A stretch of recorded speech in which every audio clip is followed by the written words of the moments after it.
Good afternoon. Peace, shalom, salam, pax, Shanti. May we bring peace in spite of turmoil in our world. I'd like to welcome. I'm the Reverend Virginia Jaraka Ernst from this congregation, and I just want to welcome you all this afternoon. The Shanti Lecture and the Monmouth Center for World Religions and Ethical Thought are tremendous gifts to our congregation and to our community, bringing folks together who would not normally run into each other in their everyday lives. And these encounters that we have with one another enrich us and really do indeed lead to peace in the world.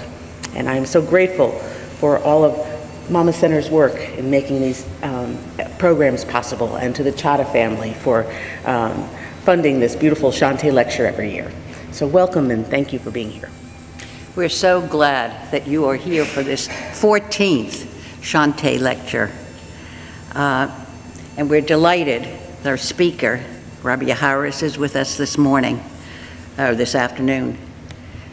And after her presentation, we'll have a time for questions and answers, and then hospitality will follow, and we invite everyone to join us in the community room for refreshments.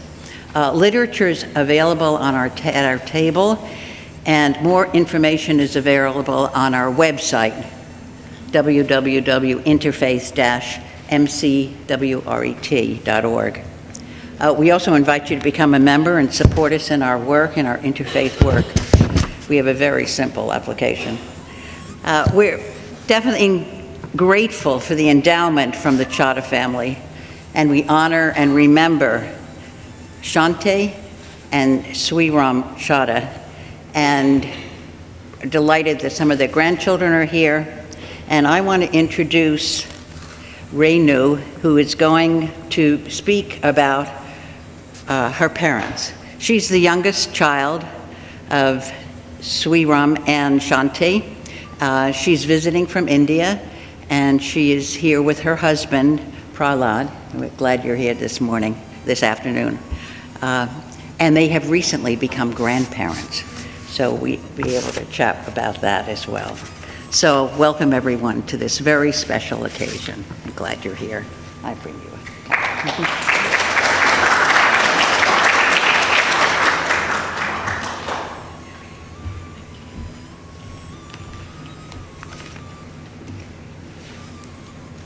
Good afternoon, friends and family.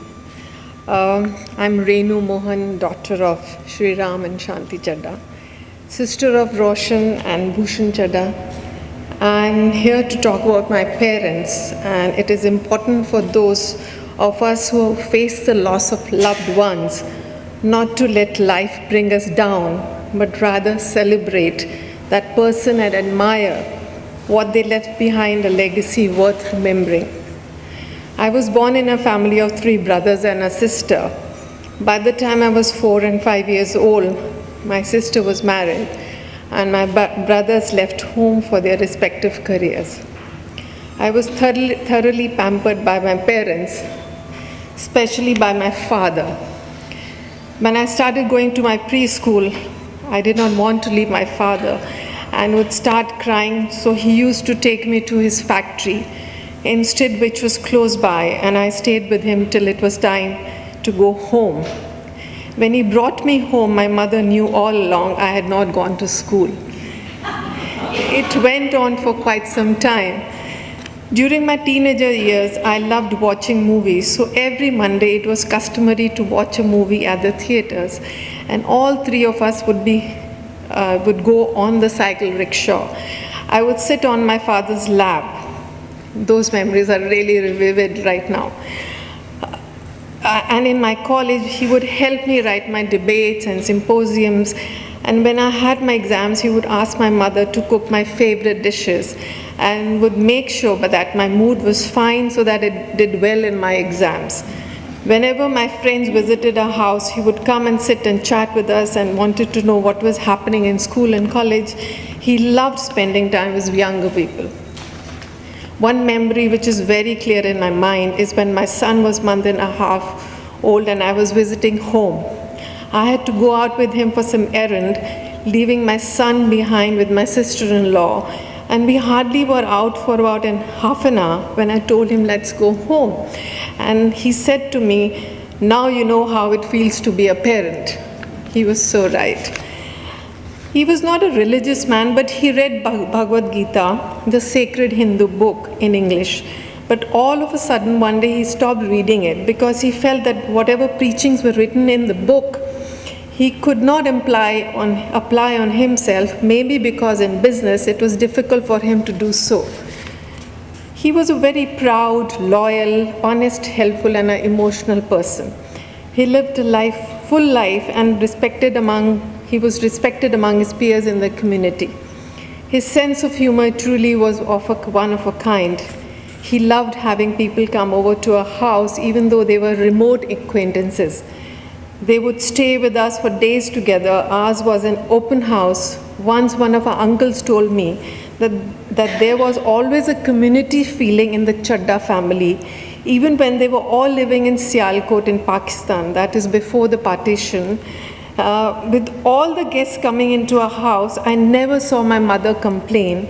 They had their disagreements, but not once do I remember them arguing in front of me. My mother, Shanti Chadda, was a strong, giving, and an amazing woman with a big heart. She was the eldest daughter-in-law in the Chadda family, was highly respected, a role model to the rest of the daughter-in-laws.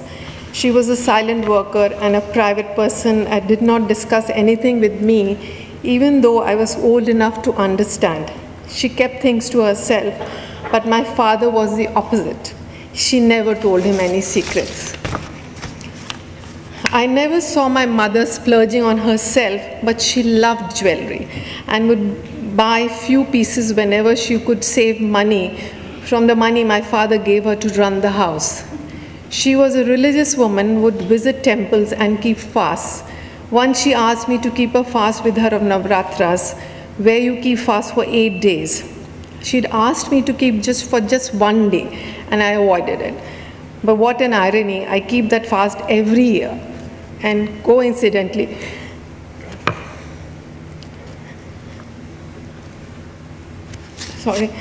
the first Navrata starts from today. And I pray like her every day. She prayed to Lord Krishna. We had a huge statue of his in our house, which was hidden behind a cupboard. Every year on Janmashtami, that is on Lord Krishna's birthday, she would get new clothes stitched to adorn the statue. They were always yellow in color. She was very strict with me, and I, like any teenager, I never liked it. But when I had kids, subconsciously, I followed her footsteps. She would always tell me to give a big hug to my children whenever they came back from school. Later, I realized how important this was. Another good trait in her was that she never spoke against anyone, and she did once mention to me, never speak about one brother to the other brother. Profound statement. We all wish our father would have lived longer. He would have loved being with his grandchildren and great-grandchildren and vice versa. He was definitely larger than life. I miss them both. My one regret in life is I wish I had spent more time with my mother. I realize her importance now that she's no more. If I had a chance to relive my years with my parents again, I would have thought of their needs more and made time to visit them more often than I did. As they say, love your parents and treat them with loving care, for you will only know their value when you see their empty chair. How true. In the end, I would like to mention that when my parents were no more, I felt there will be no home to go to and felt alone, but I'm happy to say that the chain has passed on to my brothers, sister-in-laws, and my sister. They love me as much as my parents did. At the end of the day, there is nothing more important than family. Thank you.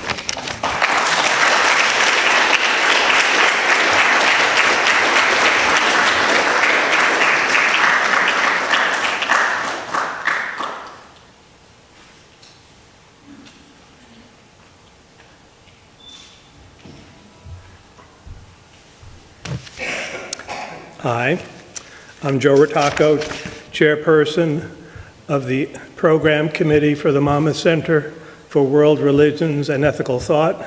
And now that I was able to say that, I welcome you. I have the honor today of introducing the presentation today and our speaker. As a little bit of background, I'll mention that in our 2011 Shanti program, we had a panel with lesser-known religions represented by Sikhism, Zoroastrianism, and Baha'ism. And at that lecture, we asked people, would they like to hear more about lesser-known religions, and that was very highly marked. Mormonism was number one on the list. We had a presentation on that during the election year, which was timely, and Sufism was the next most mentioned topic. And as it turns out, the planning committee for the lecture today also just all wanted Sufism, which was nice. It usually takes us a while to sort through that. So I'm going to paraphrase a little bit from a Time magazine article from 2009 entitled, "Can Sufism Defuse Terrorism?"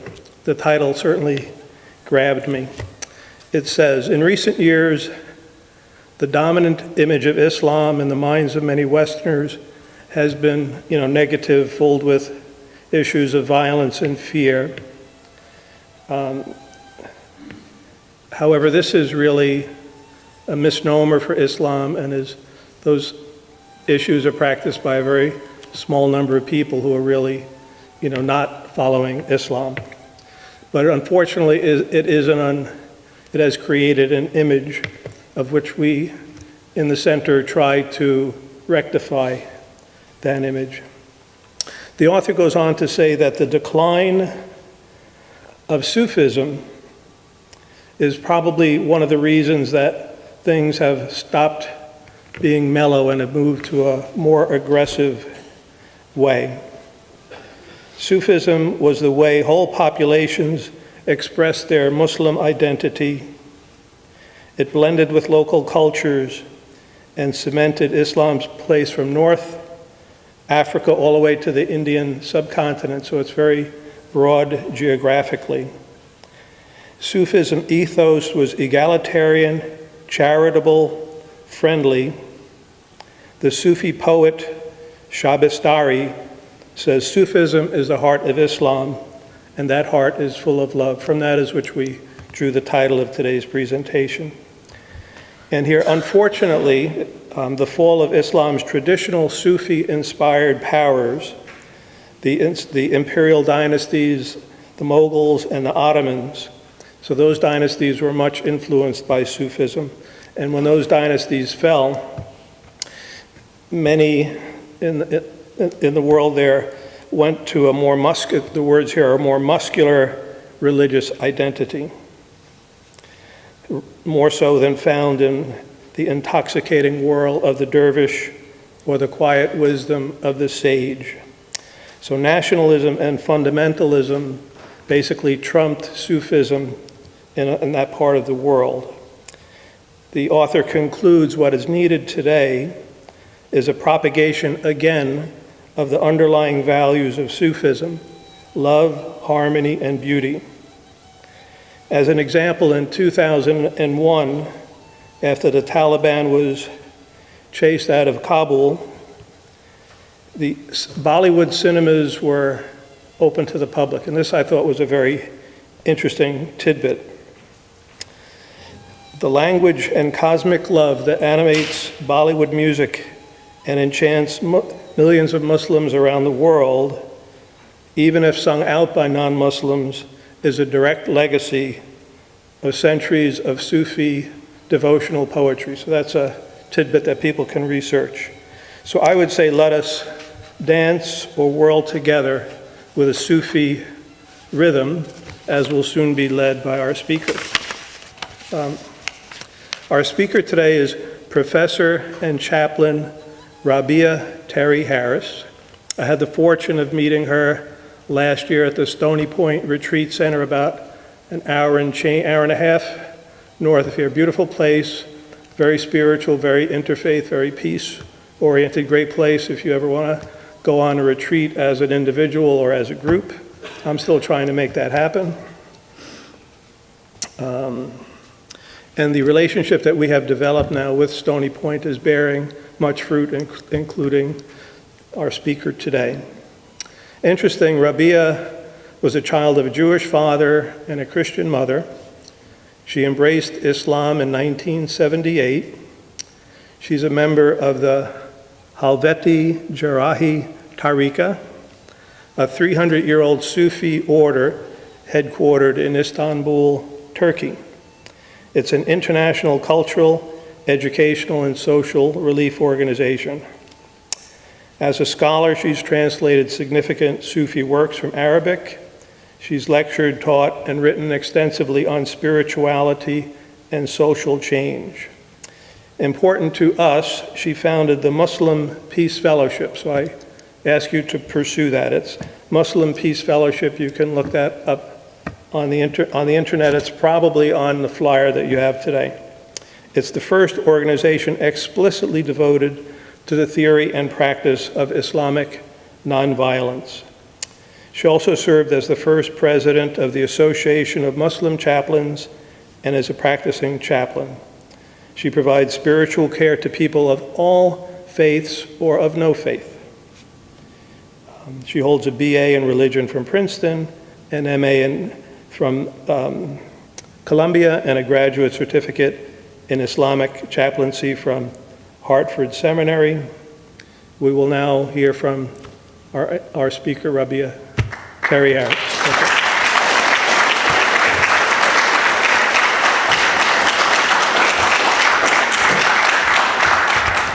Thank you, Joe. Thank you to the Chetta family, to this wonderful congregation, and to the Monmouth Center for World Religions and Ethical Thought. We always start, in my tradition, A'udhu billahi minash shaitanir rajim, Bismillahir Rahmanir Rahim. We seek refuge in God from the accursed devil. Who's that devil? That devil is the first creature in the universe to say, I am better. So we seek refuge from that impulse that comes over human beings to say, I'm better than somebody else. Seek refuge, and then we say, Bismillahir Rahmanir Rahim, in the name of God, all merciful, most compassionate, which is the way that Muslims are taught and intended to dedicate all of our acts. If we listen to ourselves when we said those words more frequently, this world would be a better place. First of all, let me ask you, can you hear me? Am I audible? Thank you. So I'm delighted to be with you. I'm grateful to the Chetta family, to this lovely congregation, and to the Monmouth Center for this opportunity to address you. Sufism. I've been studying Sufism for 35 years as a practitioner. My teacher sits and addresses his community every week, and he hasn't even begun to broach the subject with us yet. So how much I'm going to get communicated to you in half an hour, 45 minutes, will be interesting to find out, but I'm going to give it a try. Sufism is the mystical tradition of Islam. Now, the notion of mysticism, that very word puts a lot of people off because it sounds like mystification, it sounds like mysterious, but I would like to demystify and remove the mystery from this business of mysticism. Mysticism is the experiential dimension of religion. And there is, of course, a mystical aspect to all religious traditions.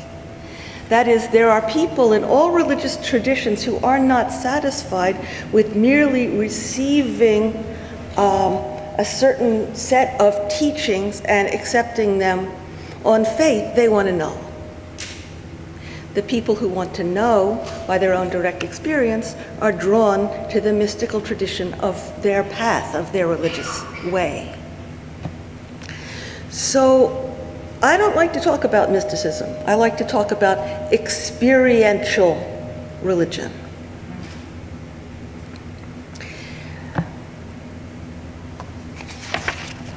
The word Sufi doesn't really define well in Arabic. It is an Arabic term. There are a whole slew of multiple definitions for it, or explanations for why the word might exist. One reason that has been put forward for what the word might exist is that suf is the word for wool in Arabic. And so some people say the Sufis were those who wore coarse woolen garments in the early days of Islam because they tended to be ascetics in that era. Some people say that Sufi is a development from the Arabic term safi, which means pure. Some people say that Sufi developed from a group of people who sat outside the house of the Prophet in Medina in the founding days of Islam, just waiting to see him. They were poor people. They just sat on a bench, which is called a sufa. They were called the people of the bench, ahla sufa. And so that turned into, according to that etymology, the Sufis, the people who are longing to see the beautiful face of Prophet Muhammad, peace and blessings be upon him. And there are those people who say that the origin of the term Sufi comes from the Greek Sophia, wisdom. But the fact of the matter is that all of these derivations have philological problems. There's reason for skepticism for all of them. So we don't know what the origin of the term is. It's a mysterious word for an elusive practice. And some people have said in the early days of Islam, everyone was a Sufi. No one was called a Sufi. In the later days of Islam, lots of people were called Sufis, but very few Sufis were actually to be found. The internal sense in the Islamic spiritual orientation to the world is that the life of the soul is a matter of stages, that we are continually learning. The Prophet was asked to pray, O Lord, increase me in knowledge. And we're told in the Quran that if you learn something and practice it, you will be taught something else. And also, we will surely, God says to the community, we will surely lead you on from stage to stage. So there's a notion of an opening or an unfolding or a developmental course for human beings, which is understood in many traditions and very concretely over many centuries in the Islamic tradition as a path, that human beings are on a journey following a road that ultimately leads to God. Now, the word for the broad road, the highway to the good pleasure of God, or the safety of the divine presence, is a word that has other applications these days, and that is Sharia. Sharia really means the broad path toward the water. And where it's referenced in the Quranic text, it tends to mean the way that people should act in order to earn the divine pleasure, and as guided by the divine inspiration. Later on, it got to be used as a term for the law. Because quite early in Islamic history, one of the great questions that people had to answer after the death of the Prophet is, how do we set up norms for the community to follow? How do we establish ethical and practical expectations for people? And so that word Sharia was applied to the business of the development of public norms for transactions, and norms for common enterprises in religious ritual, and also in the marketplace, and also in the family. The Sharia became a word to refer to the legal enterprise. But there's another dimension of the work of human beings in their path toward God, and that is the progress of the individual heart. How does the individual heart move from its starting position, We often find ourselves in this world confused, lost, full of anxiety, troubled, and not really sure what's going on. How does the individual heart move in the direction of peace, move in the direction of love, move in the direction of truthfulness, move in the direction of justice? How does a person make that journey? And that concern came to be focused upon by a group of people whose way was known as tariqa. Tariqa is another term for a road to travel, but the tariqa, as opposed to the broad highway, is like the surface road. It's the little country lane that goes off to the side, on which only a few people can travel because it's not wide enough for everybody. And tariqa came to be the way that people referred to traveling the path of individual spiritual transformation. Sharia for the whole community, tariqa for those few people who wanted to know the meanings of what they were doing and change inwardly the kinds of people that they were. So in the beginning, these things were connected in the teaching of the Prophet. Peace and blessings be upon him. We have a famous hadith. Now, you may know that hadiths are reports of sayings and doings of the Prophet by people who were around him at the time. This is a famous hadith called the Hadith of Gabriel in the Sunni tradition. It's very, very frequently quoted. And I'm just going to read it to you. It involves a spiritual visitation.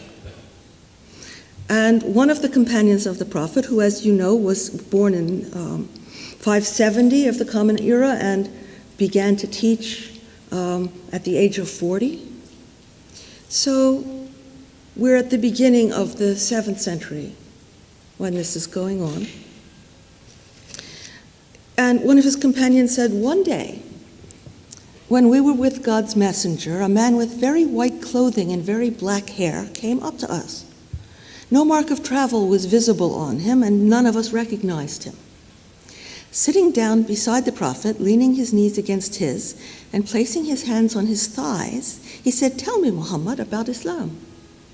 The Prophet replied, "Islam means that you should testify that there is no God but God, and that Muhammad is God's messenger, that you should observe the prayer, pay the alms tax, fast during Ramadan, and make pilgrimage to the Kaaba if you are able to go there." The man said, "You have spoken the truth." We were surprised at his questioning, and then declaring that the Prophet spoke the truth. He said, "Now tell me about Iman." Iman means faith. The Prophet replied, "Iman means that you have faith in God, his angels, his books, his prophets, and the last day, and that you have faith in the measuring out of destiny, both its good and its bad." The man again remarked that he had spoken the truth and said, "Now tell me about ihsan." And ihsan means excellence or goodness. And the Prophet replied, "Ihsan means that you should worship God as if you see God.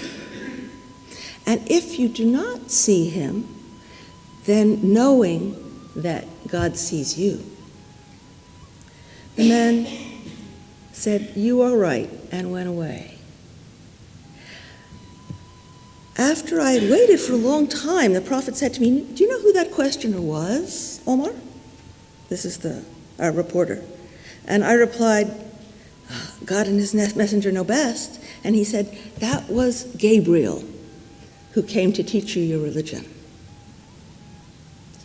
So there's this famous account of the visitation of an angel to the community in the time of the Prophet to make audible to the community that the business of religion is a business of layers, that the level of doing is the level that is currently called Islam, the 5 pillars of practice.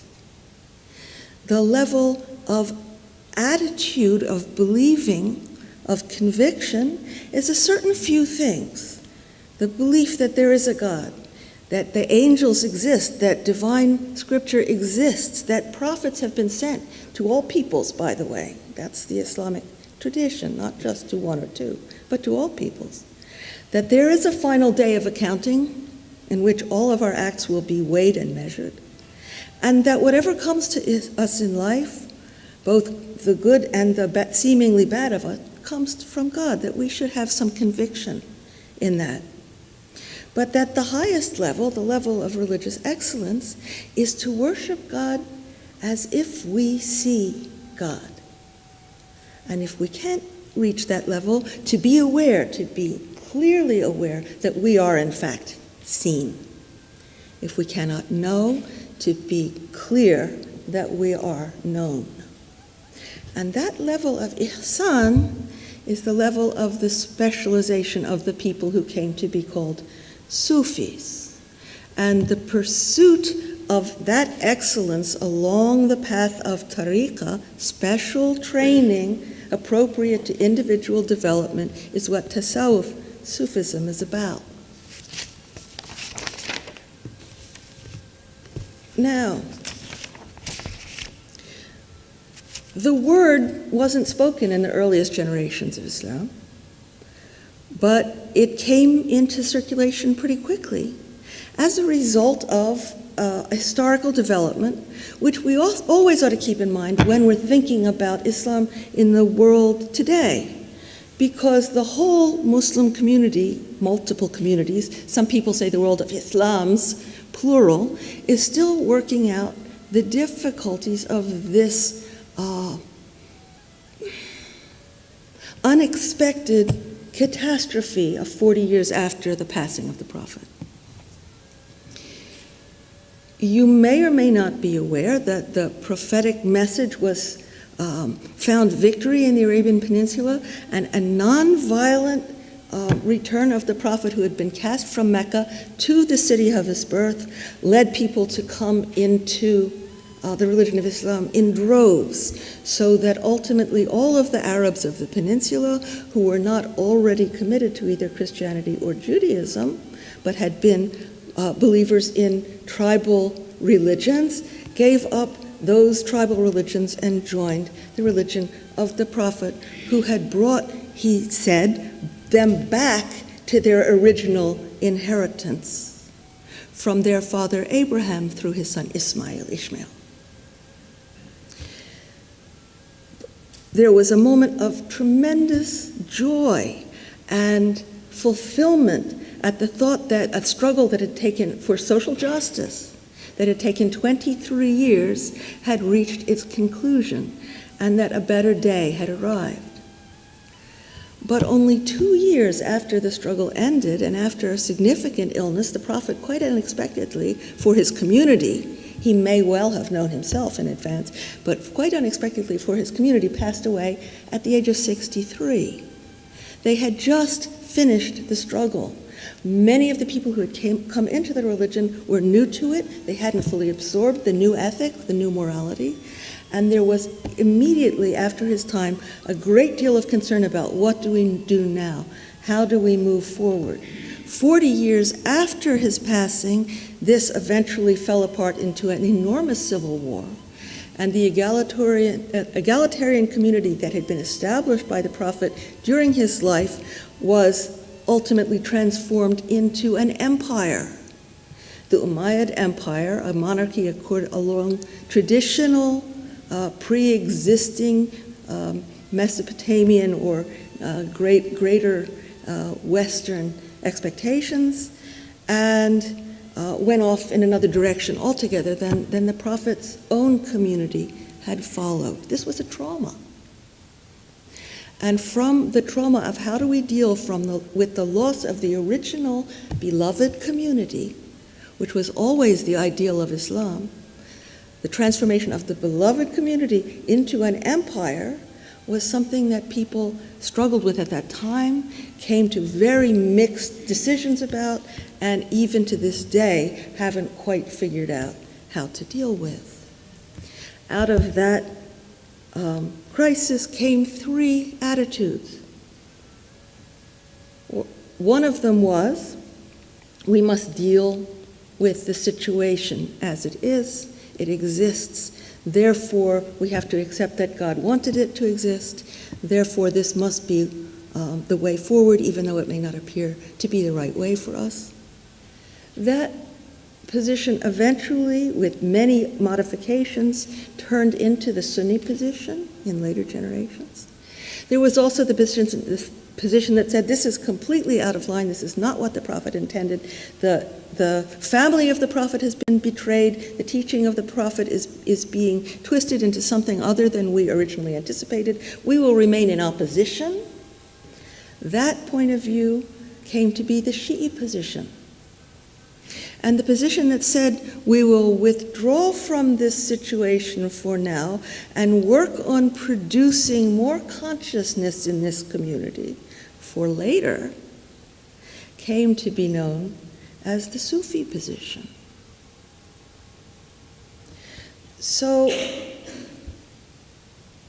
the Sufis went back and forth politically between the Shia and the Sunni, but all of them were concerned with the same thing. They had different points of view about the same thing, which is how do we reconstitute? What steps ought we to take to rebuild the beloved community? The Sufis held there is no righteous community without righteous individuals. And my first responsibility is not your behavior, but my own. So here's how this was described a few hundred years down the road when Sufis started to become controversial again.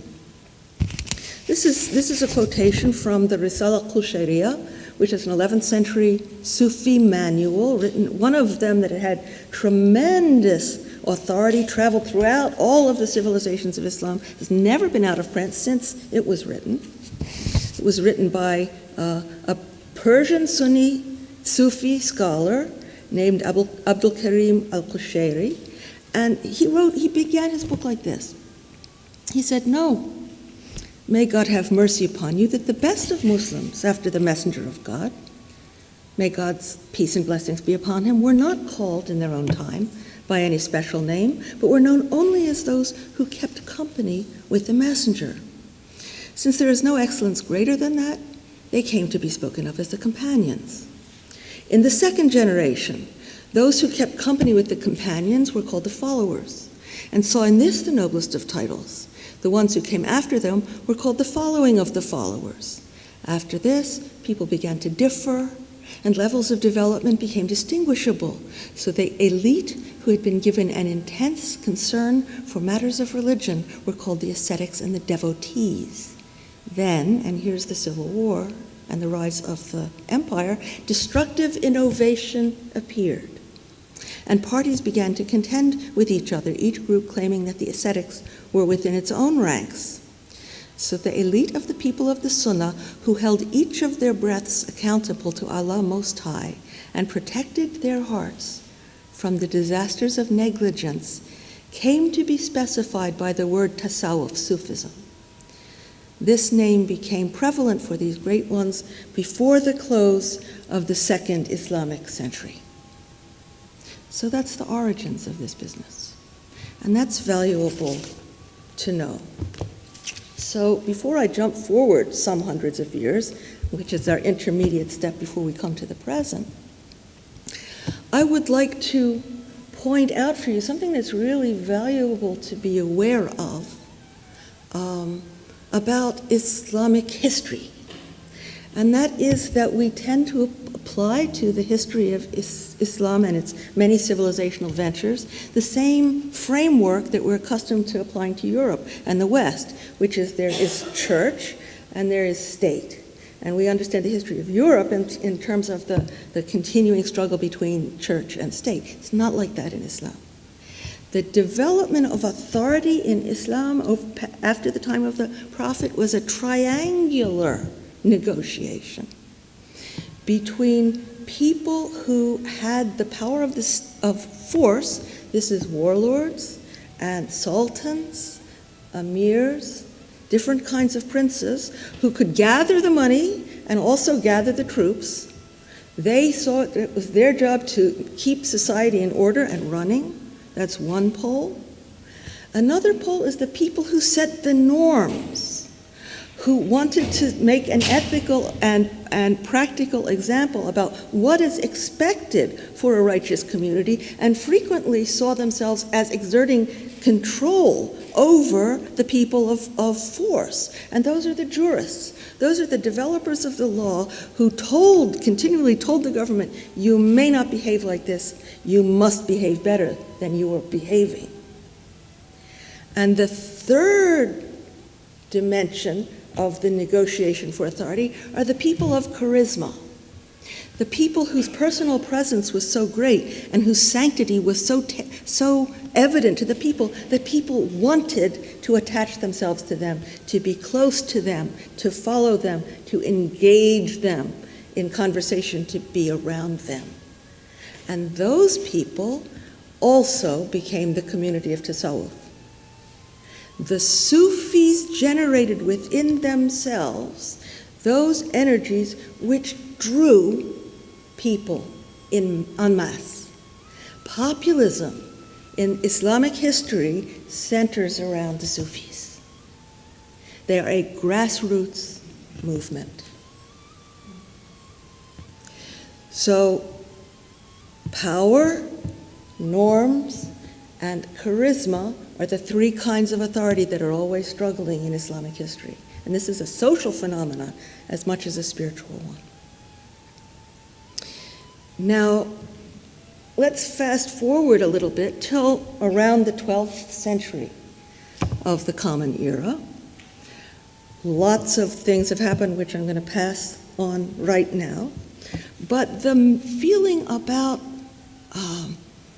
attachment to a sanctified individual is starting to catch fire across the known literate world at that time, not just in Islamic civilizations, but in the Indic civilizations and in Christianity and in many other places throughout the old world, from the Atlantic to China. The notion of following a teacher with a devotional attraction begins to spread. And the notion, once the teacher is contacted, that God can be contacted in the same way with the same love relationship, starts to galvanize people across religious traditions. And this is true in the Islamic world as well. The Sufi tradition has been passed from teacher to student down from the early days as on an apprenticeship model, but around the 12th or 13th centuries, very great, powerful, saintly, charismatic individuals start to crop up who gather communities around them. And sort of traditionally, this is said to be 12 founding saints. Around them, in the second generation, formed orders. And these orders were given the name that was given to the whole enterprise of Sufism in the first place, which is tariqa, the path. So now there are 12 Sufi orders, which are in a sense like Catholic orders. That is, you join them and take up an extra discipline. You don't cease to practice the general Sharia obligations of a Muslim, but you take on extra discipline, just as monks in Catholicism, if they take up the discipline of the monastery, do more. So members of the orders would do more, with the distinction being that celibacy was never institutionalized in Islam.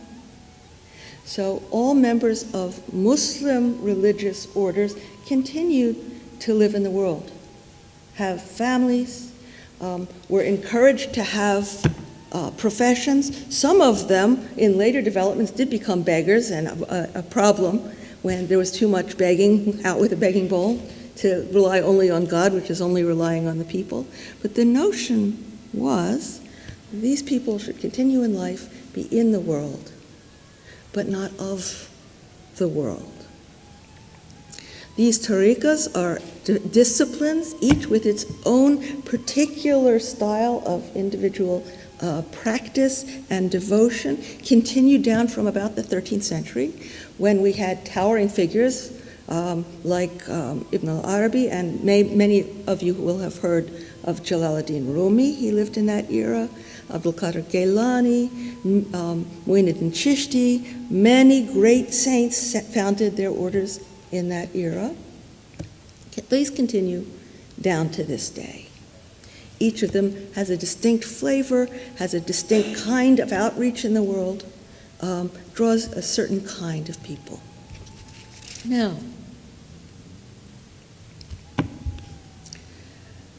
as it happened, and I will spare you the blow by blow, the Sufi orders became patronized by the two last great empires known in the Islamic world, as was mentioned before by Joe, the Mughals and the Ottomans. And because the empires patronized these orders, the flavor of tasawwuf spread through the empires and became the cultural tone for which was available to all the people where these civilizations spread. But there was some blowback from that also, in that not everybody was happy about being ruled by an empire, even an empire run by fellow Muslims. Certainly, other religions had issues with being ruled by empires that were imposing their civilization, and we certainly see some of the result of that in India to this day. But also, it's important to realize that in Ottoman lands, the Arabs now had Turkish overlords and were not happy with them. They were not, actually the Ottomans were most of them more Eastern European than Turkish ethnically, but it was not an Arab overlord. And so toward the 18th century, Arabs wishing to throw off the imperial yoke needed to develop a theology that would allow them to say, we can fight the empire. And it's not Islamically acceptable for Muslims to fight other Muslims. This is something that the Prophet made it very clear in practice, that the whole point of drawing people into Islam in the original community was that they would stop fighting. That was the object of the game. So it's a clear dictate that Muslims may not fight other Muslims, but if you want to overthrow an empire by force of arms, and the imperial rulers claim to be Muslims, the only way you can do that is to say that those people are not Muslims. And that claim was made. The claim was made that Sufism is degenerate, that there's no connection between these practices and the practices of the Prophet, that whoever justifies this sort of religious practice has strayed from the true religion, and these are not Muslims, therefore we can fight them. And that's where we see the origin of what is known today as Wahhabism, because the first person to formulate such a theology was an Arab named Ibn Abdul Wahhab. And for the sake of Arab national liberation, this theology caught on. And since it has spread into the world, and every place that anti-colonial attitudes have passed, the sense that Sufism only held us back, Sufism is the religious form of inertness, Sufism has nothing to say to us socially, that propaganda was spread. That is why, in the current day, as Joe pointed out, the stock of Sufism has gone down in the world somewhat. But the inheritors of the Sufi tradition are out there all over the place. The practice has never faded. The philosophies are still passed on. By far, the majority of practicing Muslims in the world, whether they are practicing folk Islam or learned Islam, have in their families somewhere people who are in the tariqas, and they know what this tradition tastes like. So there is some hope that in our time, although the wars, the ideological wars of pro-Sufis and anti-Sufis are still very vital and involve a lot of passion and energy, although they're going on, there's nothing new in that. And we have every reason to hope that the older tradition of personal responsibility, self-examination, and spiritual development, which led to all of the art, all of the literature, all of the architecture, all of the music, and the greater part of the philosophy of the Islamic world will once again make itself known. So, I had hoped to show you, by way of flavor, a whole series of very brief clips, just tastes, of Sufi practices from around the Islamic world. And you will see similarities among them and also differences among them. And what I'd like to point out is one of the interesting things about Sufism that Joe mentioned to us is that wherever the Sufis go, they engage the local traditions. They don't come in and say, you must be like this. They say, here's what we have to offer. What's going on with you? And so there's, in all Sufi circles, there is both an element of continuity and an element of adaptation, which is visible. So maybe we can have a look here. This first one is a Sufi circle from Pakistan. This is being done in Urdu. I'm just going to show you a minute or two of each of these, that some of them go on at quite some length.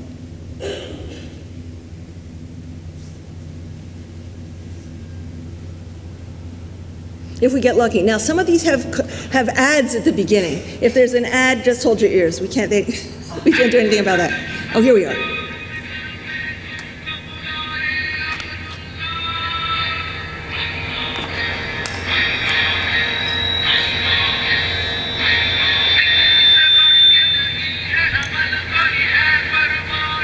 Let's see, movement exercise, breathing exercise, rhythmic coordination,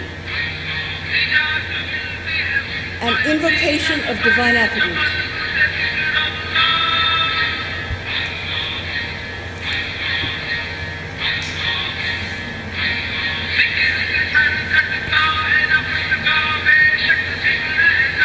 And you'll see this is quite a common format with the group and the leader of the group, who is the sheikh, the teacher. He is like the conductor of the orchestra.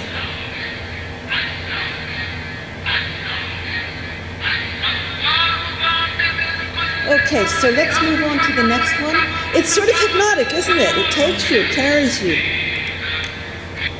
Here's another version of the same sort of ceremony. This is women in West Africa.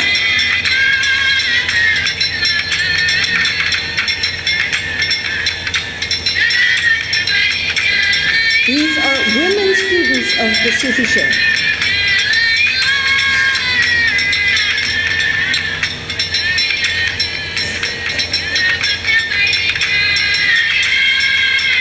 Home movie.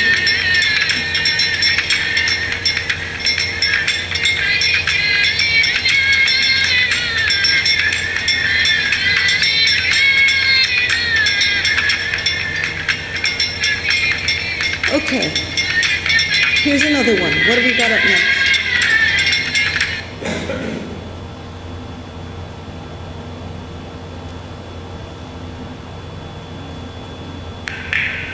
This is in Egypt, Cairo.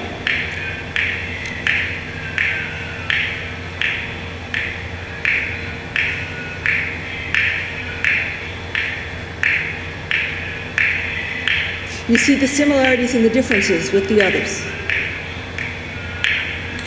Okay, shall we see the next one?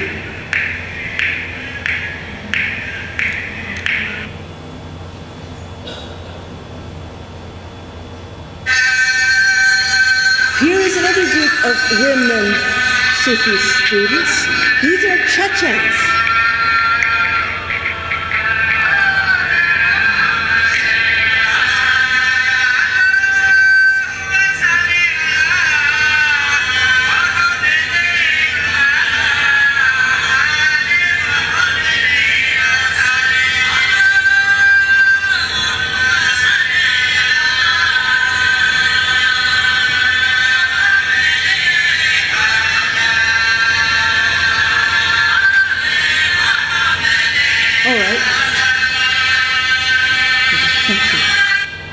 I find them mesmerizing, fascinating.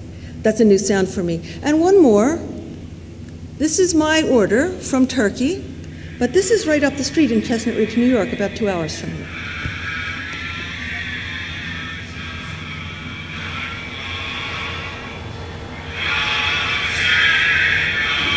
The women are present, by the way, they're just not in the shot. The women are present, they're not in the shot, they're off camera.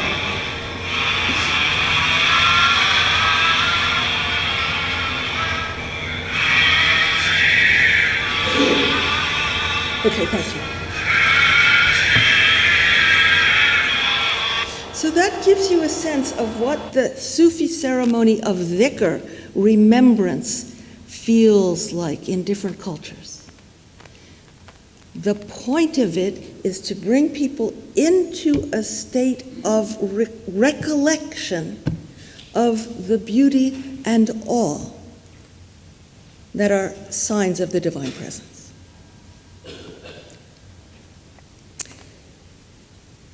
We could go on, but I want to tell a story and turn this over to you for questions and answers. Here's a story. This is a story from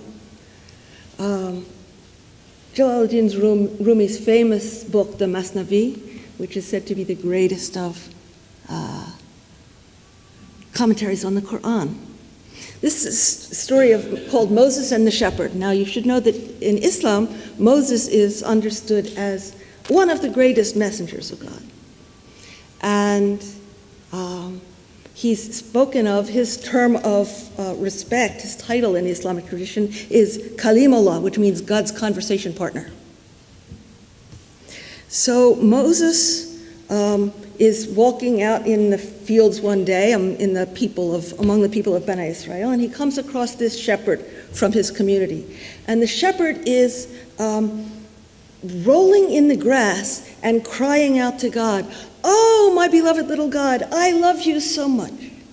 I'm going to rub your feet at the end of the day, and I'm going to comb your hair and pick out your lice, and I'm going to wrap a new cloak made of the best wool from my best sheep around you, and I'm going to build you a hut, and I'm going to bring you the best cheese." Moses listens to this, and he's just incensed. He says, "Shepherd, what's wrong with you? You're talking about the creator of the heavens and the earth. God has no place. God doesn't have feet. God doesn't have lice. This is an appropriate way to worship God." And the shepherd is just heartbroken, sits down, and Moses goes off, really disappointed and discouraged. And he goes up to God to say, "Look, my people have not understood anything." But when he goes up to the mountain and comes into the presence of God, the divine voice fills the whole of space, and it says to him, "Oh, Moses, who are you to come between me and my servant?" Moses is stunned. He's astounded. He comes running down the mountain. He goes running toward the shepherd. He says, "Shepherd, shepherd, good news. God has accepted your service. I apologize to you." But when he comes up to the shepherd's face is radiant. And he says, "Oh, Moses, don't apologize to me. I took your lesson to heart, and now my state has gone beyond anything of which I could have ever dreamed." And for the Sufis, this story is the key. One needs them both the discipline and the abandon, coming together in a unity. As one of the great masters of this way, Abdul Kharaz, said, God is to be known in the union of opposites. Thank you.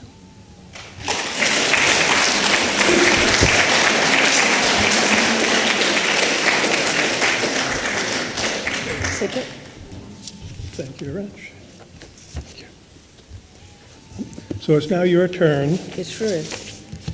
And from past experience, this is a great audience. It always shows respect for the speaker and respect for each other.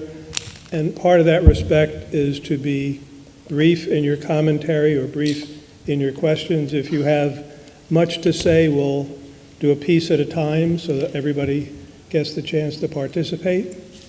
So with that, do we have our microphone, handheld mic?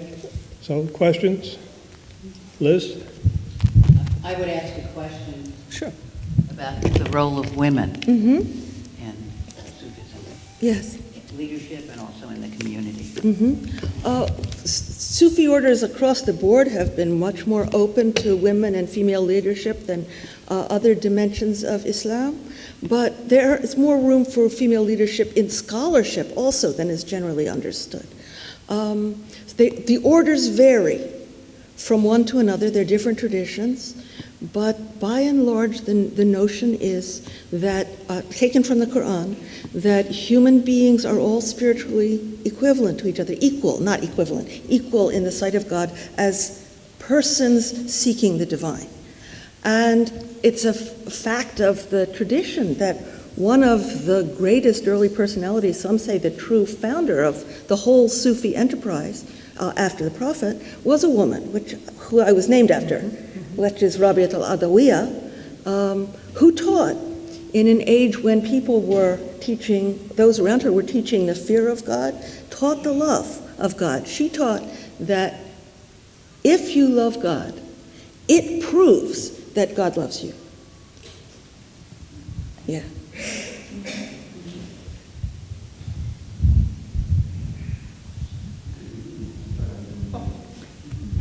Who else had a question? Okay.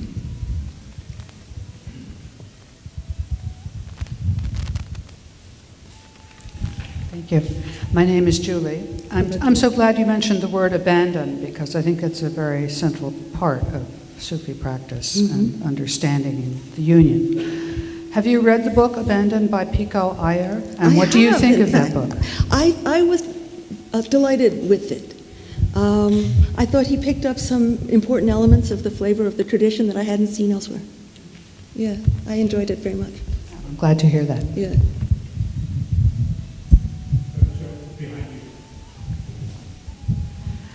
Thank you so much. So I have a question about the role of music in Islam and in Sufism in particular. Maybe you could clarify. Sure. People have been arguing about the use of music since the beginning. And it's a matter of taste, really. So there's a whole series of legal decisions that music should not be used. Then there's a whole series of legal decisions that says that music may be used. Both of them go back to statements of the Prophet as their justification. So in terms of evidence, it's 6 of one and half a dozen of the other.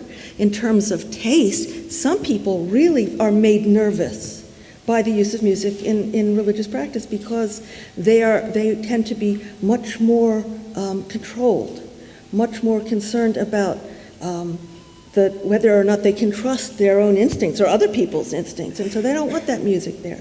Other people are more trusting of their own feeling, more trusting of other people's feeling, and especially as you saw with the sheikh as the governor of the circle, they feel we can go there, we can take that step, we can allow music to move us in that way. And traditionally, we now live in a society where we are so inundated with sound and music and input, and that it doesn't even quite register when there's music in the air because we are music, But in older societies, to hear music was an event.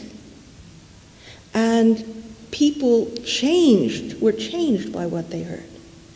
And so there's an old tradition, there's even a verb in Arabic about being carried away by the sound of music.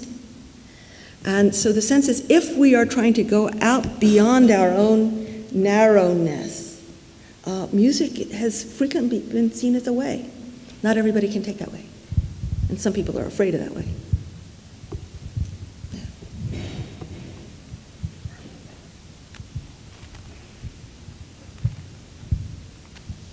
Here's a follow-up to the question about music.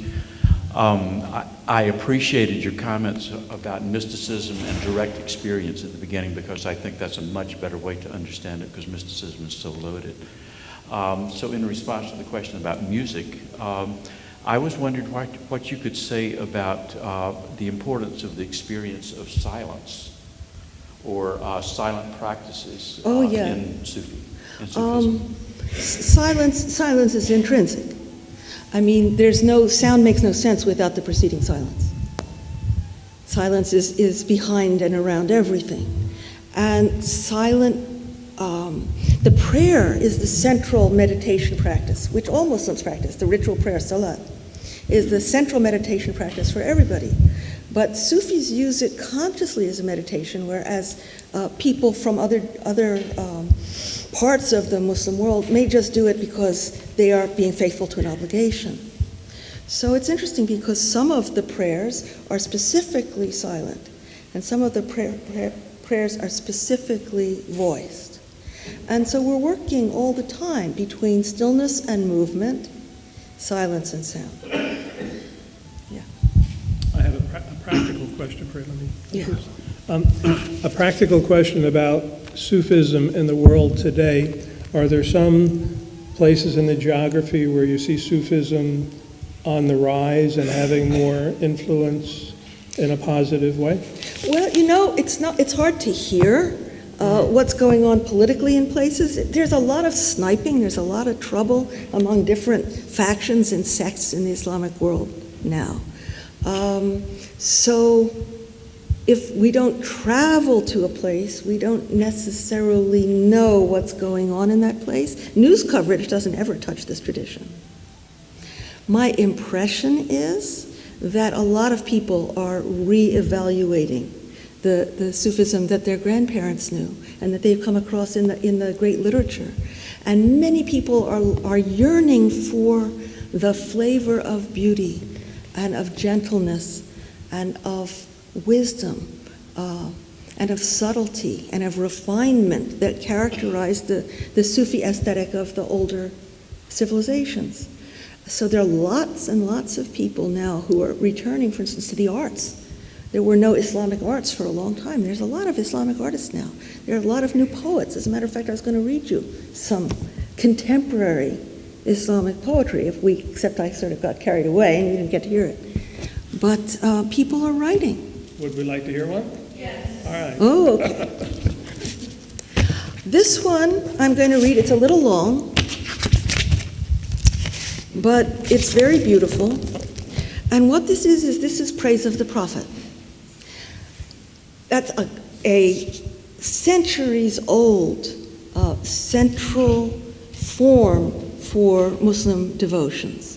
And those of you who are not familiar with this, if you come from Christian traditions, in the Sufi way, there's an appreciation for the character and spirituality of the Prophet Muhammad, peace and blessings be upon him, which is similar to the way that many Christians feel toward Jesus, peace be upon him. And I think I'm not so familiar with the Hindu traditions, but I think there's this word bhakti. There's this sense of a heart connection. So here's a modern one. This is by Daniel Abdul Haymur, who is a contemporary Sufi writer living today. And this is called, it's a little long, but you'll get it. It's called There Was No One Like Him. To say there was no one like him is to say there was no one like him. God knows best about this, but we say there was no one like him. The best way to get even a tiny glimpse of who he was is to recall some person with extraordinary qualities who passed by in a moment or stayed for a season, whose sweet nobility awed you, or whose spontaneous depth of knowledge taken out from some deep-sea nets, whose strings you couldn't see, nor whose source fathom, light after light, load of richness dredged from the deeps. Or someone you loved whose every gesture was meaning, whose still center was a camp of tents, in each tent a prince whose otherworldly beauty swept you away. A snowbound romance between two summers whose heat melted it away, leaving only a positive memory and no sculptor's regret not to have caught it in stone or to have kept it forever frozen. Someone whose strength seemed to be summoned from an ancient animal kingdom against a violence of nature that flooded from nowhere. Or someone whose sudden sweetness surprised you and made you want it to last your whole lifetime, past the closing door down the hallway, but who went on to a similar succession of such personal sweetnesses. Or the Buddha, sitting crosswise to everything. Or the linkage of radiances, connecting its dots through the globe in discrete places, in out-of-the-way locations, a generosity that saved someone from drowning, or a word that turned to life all the way around. These, one after the other, commonly continuous, all of them and more, forming a whole man in this world, where everyone is a partial enigma jigsaw, forming a clear focus in a dangerous fog, a light standing up in a subway of shadows, in a world gone galvanized tin, a sensitive liquid. He was like no one. The peaks of all possible humanness folded into one. He had time for everything and everyone. Nothing that exists kept him from anything else in existence. He himself was an empty mirror, but the frame was the cosmos, a flame in the dot that sits below the letter Ba in Bismillah, in the name of Allah, and bathes everything in light. This is no fiction. His companions, like lenses, on the same occasion caught sight of him, the same, and recorded identical conversation as multiple observers, so that a movie of him exists, walking alone among them. A world not gone in a burst once gone, but alive forever on the transmitted heart screen of emptiness. Gentle humility shook the earth's foundations, since true knowledge funneled in disks of exploding light through it. Tattered poverty sent proud kings flying, since it endures after golden thrones have turned impossibly to dust. Face down in the dust, the tyrant is wild-eyed. He fears for his neck as God's rose thorn digs in. But the prophet's face, down in the dust, pushed its light through the stars, spread out in an array that will never go away. There was no one like him. Thank you. Thank you. I think we had a question. A question, please. Thank you for a beautiful poem, and thank you for the wonderful lecture. I was mesmerized by the poetry of Jalaluddin Rumi. Yeah. Especially was a long poem called Conference of Birds. This poem ends with a remaining few birds running into a mirror, and they realized their own image into that mirror. Yeah. I don't know. It's a very beautiful thing. Very beautiful poem. And then I read more about Rumi and Hafiz. And I got an impression, because I'm of Hindu origin, and read something about Gita, that there is a profound similarity between the Bhakti Yoga of the Gita and Upanishads and the Sufi philosophy. Sufi mysticism and Vedic Bhakti Yoga, describing Gita, has so many common points. One of them is we have a principle of Sat. Now, this Sat is also in Sikhism. This Sat is said Tat in Sufism. Am I right?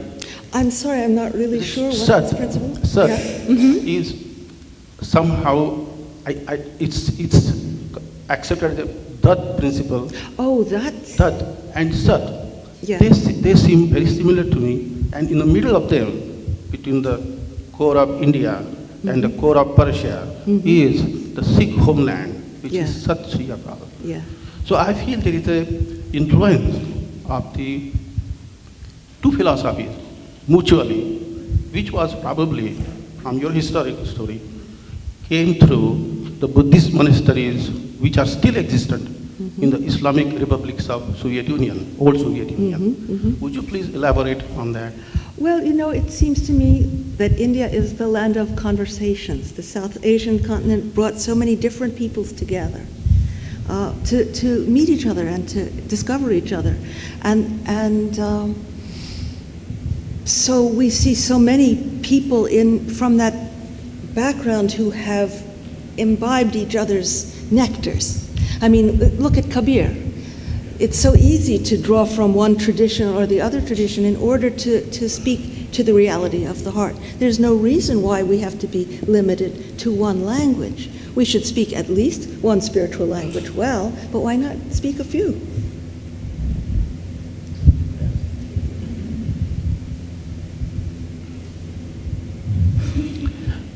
This is a follow-up to the question about music.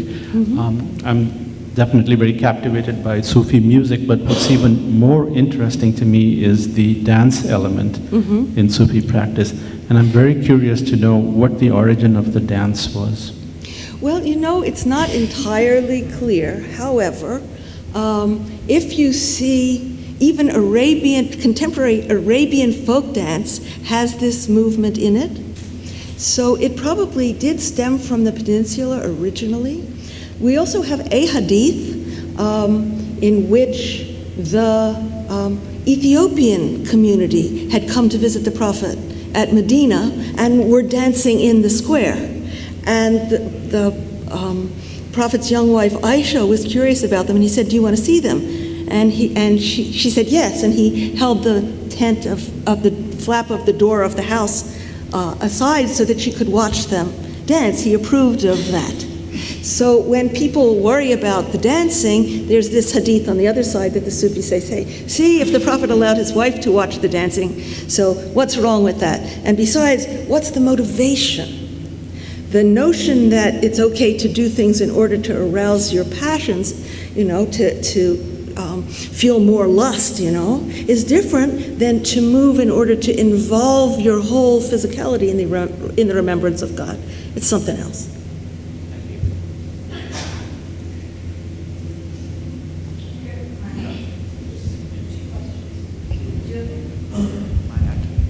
Here's a direct follow-up. Does your order do whirling? No, we don't, although we frequently host whirlers. That whirling motion belongs to one particular order, that's the Mevlevi order. The Mevlevi order is the discipline that surrounded Jalaluddin Rumi, the famous Rumi whom we've cited a couple of times this afternoon. They're the only ones who do that. But there are other kinds of movement practices that are scattered around through the world of tariqah. My name is Tony Malone, and I'm part of the Catholic and Christian Peace Fellowship out of Nyack and Pax Christi, USA. And we try to follow what we believe is the nonviolence of Jesus, our prophet. And I wondered if you'd say something more about nonviolence in the prophet, blessed be his name. Yeah. The Prophet sought social justice with unarmed struggle for 13 years, and then with armed struggle for another 10, but only really under protest. He tried to keep that from happening for a very long time. And ultimately, it was open for him to do that, but he put so many restrictions on the conduct of warfare that in contemporary times, it's impossible to fulfill them. And so if we're faithful to his definition of what's permissible, we cannot engage in warfare today. And even in his time, what war was is not what war is. An Indian scholar named Wahiduddin Khan actually sat down and counted up how many people died in the 10 years of struggle between the Prophet's community and the Meccans that were persecuting them. It comes to about 100 people. You know, what does it take? What, 5 seconds maybe? These days, I mean, it's not the same. It's just not the same. Yeah. Well, we say the same thing about the just war theory. If you really go to apply it, there is no such thing as a just war. Exactly.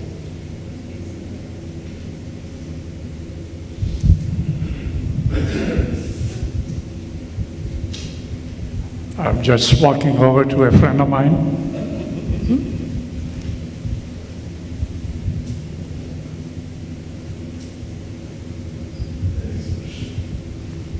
Thank you very much. Thank you very much. A couple of questions.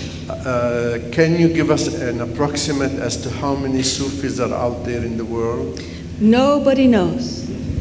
Because they have been really for a lack of a better word, the positive bridge between the Sunni and the Shia. Yeah. And I'm also intrigued by the influence of Christianity on Sufism and the very fact that there is a hadith where Muhammad says his wish is to meet Jesus, and if he dies before meeting Jesus, he wishes somebody who meets him to give him his best regards. Yeah. And many Sufi poets have adored Jesus and adored the character of Jesus. And in a sense, this could be another bridge, not only between Christians, but between Muslims and Christians and other faith traditions. Well, there's no question that from the beginning of the tradition, really, that there was great admiration between the earliest Muslim and Christian communities, too, in the time of the Prophet. And we lost that somewhere in the medieval contest between the Crusaders and the resistors from the Islamic world, when people began to demonize each other and be afraid of each other. But the Sufis have always been about finding what there is to share. And there's a lot to share. And certainly in Islamic tradition, Jesus, peace be upon him, is considered one of the very greatest of messengers of God, just like Moses, peace be upon him. And those who follow him are following a true guide. There's not even any issue. Yeah. Thank you.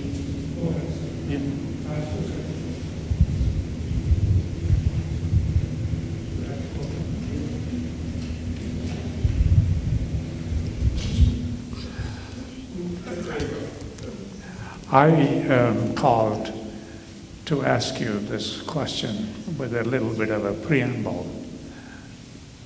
I have experience in visiting many Sufi dargahs in India. And it's clear through all my visits there that anyone of any religious faith in India, and there are many, many, they all come there. Yeah.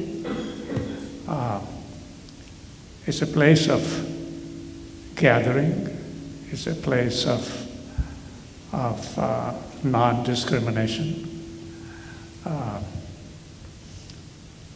Whether they are serving food or whether they are accepting a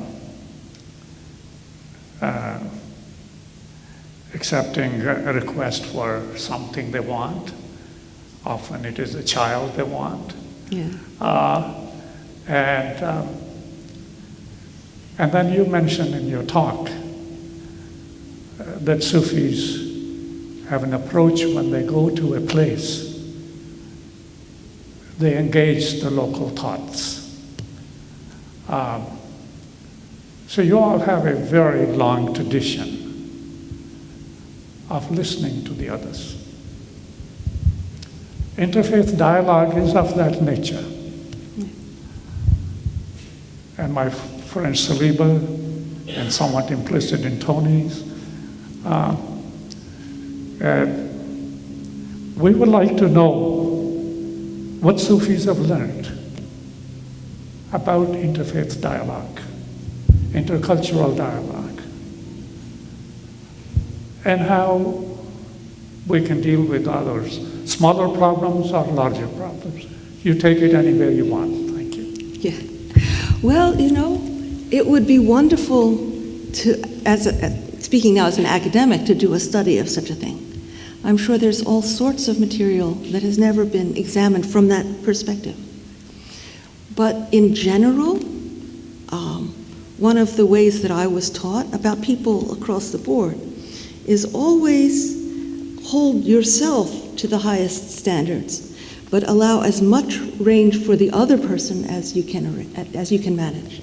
give the other person all the room, and be demanding for yourself. And usually it's the other way around, right? We usually say, okay, I'm going to be very demanding about you. I know exactly how you should be, but me, I can forgive that, because, just reverse it.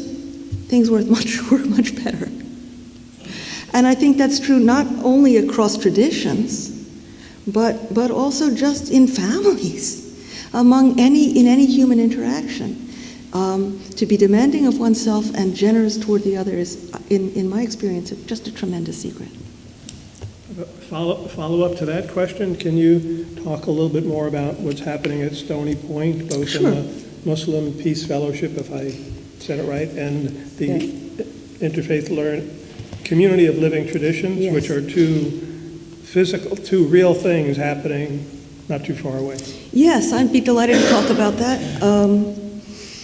Stony Point Center is located about an hour and a half north of here in New York State, not far away.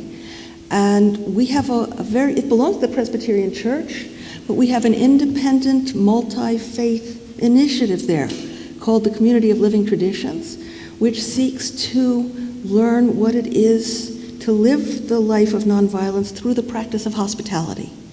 And so we try and engage in the work of the conference center consciously, and we come together intentionally as a multi-faith community. And so, although we're developing in stages, we hope ultimately to bring in many more traditions. We're starting with the 3 core Abrahamic traditions, which of course are Judaism, Christianity, and Islam.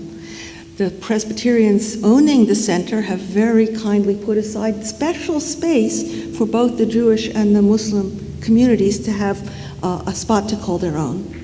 So I'm the director of the Muslim place on campus, which is called Anwar as-Salam House, or Lights of Peace House.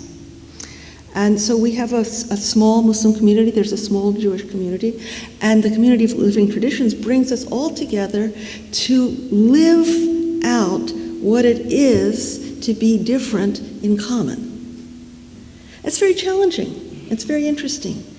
And we have residencies. People can come and live and work with us for a few months or for a year. Every summer we have a youth program. And we do teaching in social justice, nonviolent education, and earth care. We have a farm. We're running a small, very small, a farm is too grand a word for it, large garden, organic garden, with which we feed our guests and also send some food out into the community. And so it's an exciting initiative. The food is good there. I recommend it. Come and visit.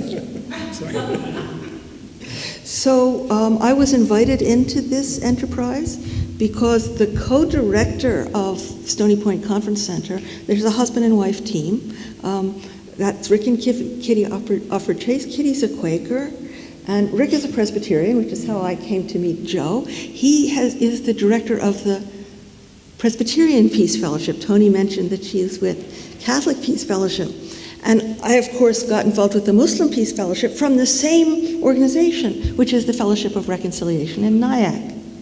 So Rick and I knew each other from nonviolence, interfaith nonviolence work, and he said, I've got this idea, you want to come? I said, yes, sign me up. And so we're very closely coordinated on that level, too. We're trying to see, can we reintegrate the inner and the outer lives of human beings in some coherent way? So we don't have to say, oh, if I'm going to be spiritual, I have to turn my back on the world. What good does that do? The world needs us. But how to do that, that's challenging. We have time for a few more. It's a particular, in front of me is sitting an 11th grader. Her name is Noor. Wonderful name, Light. You have teachings to children. Yes. Can you say some things about that? The best thing, it seems to me, to remind ourselves and our children is that there is a divine breath in every human being. That's a fundamental Quranic teaching, and it's present in many, if not all, of our traditions. And we forget that even though I may feel unsure of myself, socially awkward, angry at my parents or not clear what I want to do with my life, even though I might not know yet who I want to be. I might wish I looked different, that I spoke differently. No matter what those things are, there's something in us which is really constant, which has a beauty and an integrity which will never, ever leave us. And finding that is worth all the trouble it takes. And it's really not so far away. It's right here. Stevie, would you like to close us? Thank you. No, I would love to open us. Well, of course. Stay. Recognize that divine breath. Thank you so much. It's a great opportunity. Well, don't go. Yes, you're my first here. thank you. I'm still here. You're my first of a few thank yous. I want to very, very graciously thank you. This is a Thank you very small honorarium for being with us. I appreciate it very much. And if you might sit or I will step down. Or that's a seat of honor right there, wherever you're most comfortable, Rabia. Well, the divine breath. This is not part of my script here, but yesterday, we talk about a 17-year-old. Yesterday, I had the opportunity to see the breath of my grandbaby in utero in 3D. Covering her eyes, letting her tongue hang out, moving her legs, moving her fists. And I think it's because of her and all the other children with us that I feel just so full of life and appreciation. And your, Rabia, your presentation has just helped that glow that I came here with. A few other thank yous.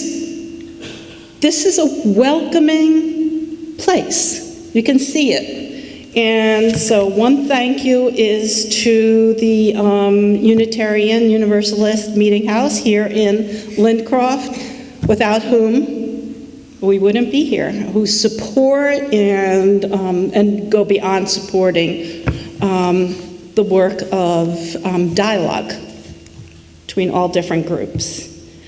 Without you, we wouldn't be here. So thank you all. This is for me, not for you. Thank you for helping to make the conversation possible. We have a board, and part of that board was a team who created this day. Can the people on the board of the Monmouth Center for World Religion just stand for a second?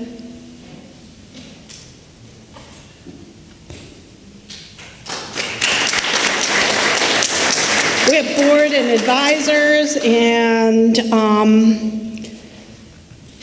this is, if I might say so myself, this is an extraordinary group of human beings who, Rabia, you might know what this is like. We struggle together, we disagree with each other, we love each other, we embrace each other, we go through all the life cycle events with each other from births to the other end of it and everything in between. And this particular group of people receive nothing but the gratitude, nothing in pay, and we do not have any particular funding. Most of it comes from this particular group. So we welcome any kind of support, financial and otherwise, that you can contribute. We don't pass baskets or anything like that, but really welcome, and we often receive very, very generous support. We consider the people who, all of you, are friends of the Monmouth Center, and thank you for being our friends.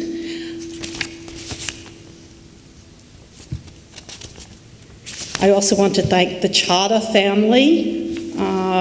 Not only has the Chadha family supported this endeavor of the Shanti lecture, but Roshan Chadha was one of the initiating members of the Monmouth Center for World Religions, which this year will be celebrating our 20th year. Can you imagine? Our 20th year. And we plan to sprinkle the year with some celebrations yet to be created. Upcoming events. Azmet Mahmoud is our faithful leader who, are there more flyers here? There are flyers on the table. Okay, there are flyers on the table. That's okay, we'll just tell you about it. As most of you know, every year, the week before Thanksgiving, the Sunday before Thanksgiving, we have a gathering, and let me tell you, every single seat in here gets filled. And when you stand up here, we have a collage, a photo collage outside that illustrates this gathering, but there's the most diverse, magnificent audience and participation of our multiple faiths and value systems and beliefs and how we all celebrate our own Thanksgivings and our own traditions. The person handing these out is Mr. Ibu Buck here. And he was one of the leaders on our trip to Turkey that we took last year, and I saw him sitting back there. He's from the Peace Island Institute, another incredible organization that promotes peace. And I think, yes, what is more beautiful than having the opportunity to break bread together? In this case, it's goes way beyond bread. And we have a delicious table of all kinds of foods, and we could walk through these doors, invite you to please come together, come together. I know those are some of Rumi's words, and whoever you are, and join us for some conversation and delicious offerings. So thank you.